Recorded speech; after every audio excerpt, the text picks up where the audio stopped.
At dahil nga sa oras na naman, ay tikman naman natin yung ating pinaghirapan. Alam nyo ba, kung gusto nyo makatikim talaga ng steak na mala Italian style dito sa Qatar, Sos Mar Joseph, dito po kayo sa Steak Town.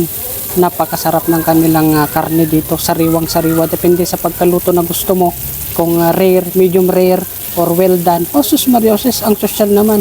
Buti na lang, meron tayong tropa dito na talagang nagtitreat sa atin kahit papano. Kahit malit ang sahod natin, pang 1.5 lamang real, ay nakakatikim tayo ng ganito. At tara at nag-aabang nga tayo kay manager.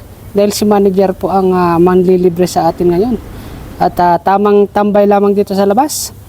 At ayan na nga si manager mga idol. At tara at samahan nyo kami. Pasok tayo ngayon dito sa hotel. Ito na ang Steak Town. So pagpasok nyo dito sa hotel, lagay natin yung location nga pala dito sa comment section. No? So pasok lang kayo dito sa bandang kaliwa. At syempre, elevator ang gagamitin natin dito mga idol. Dahil tayo nga po ay nagutom kakantay. At ayan, pagbungad pa lang sa taas, Sos Mar Joseph, talagang kitang-kita mo ang linis na kanilang restaurant dito. Siya nga pala, 75 real, dalawa na po yun, parang buy one take one mga idol. So kung meron kang kapartner dito, meron kang jowa, pwede mong dalhin dito yung jowa mo. 75 real lamang yung steak nila mga idol. Maliban sa steak, meron din po silang salmon dito at mga ibang dish or menu. Pwede namang i-check nyo sa internet nila or sa website nila yung mga menu nila. Marami pong pagpipilian. At sa pagkakataong ito, tignan nyo naman yung karne. Napakataba. Ang kapal po niyan. Sos Mar Joseph, sana all mataba at juicy.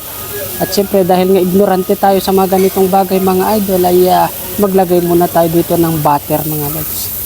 At meron pa siyang rosemary mga lods. Sos Mar Joseph, talagang sisling na sisling po ito.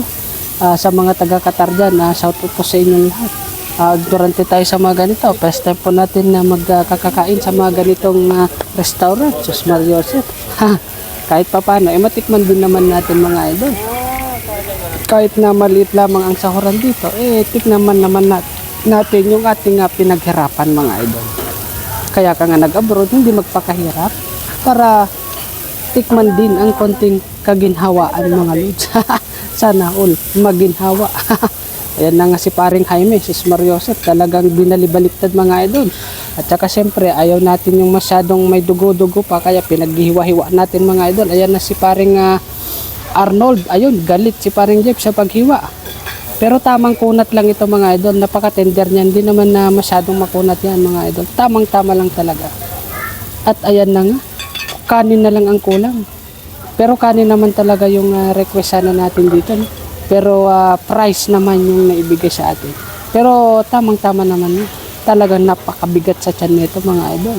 So sa halagang 75 real ay buy one take one na yan mga idol. Kaya tamang-tama.